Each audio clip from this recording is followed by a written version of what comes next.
Hello everyone, বিৰাট ধুনীয়া পট গহনা পিন্ধি আহিছো চাওকচোন পিংক এণ্ড হোৱাইট ষ্টোনত আছে গলপটা আৰু তলফালে এনেকা পিংক ষ্টোনৰ কাম কৰা আছে আৰু ওপৰত হোৱাইট আৰু পিংক মিক্স আছে বহুত ধুনীয়া পট গলপটা হয় আৰু এই গলপটা দাম আহিব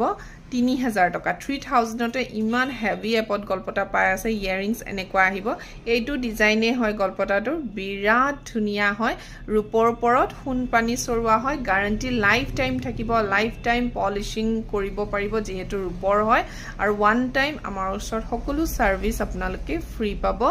পলিশো ফ্ৰী পাব যিয়ে নহক যিয়ে প্ৰবলেম পায় ওৱান টাইম আমাৰ ওচৰত আপোনালোকে ফ্ৰী পাব নেক্সট মই হোৱাইট আৰু ৰেড কম্বিনেশনটো আপোনালোকক দেখুৱাই দি আছে এতিয়া পিন্ধি আহিছো ৰেড এণ্ড হোৱাইট কম্বিনেশনৰ বিৰাট ধুনীয়া পট গলপটা আৰু ইয়াৰিংজোৰ দেখুৱাই দিছো ইয়াৰিংজোৰ যথেষ্ট ধুনীয়া হৈ আছে ৰেড এণ্ড হোৱাইট কম্বিনেশনত ইমান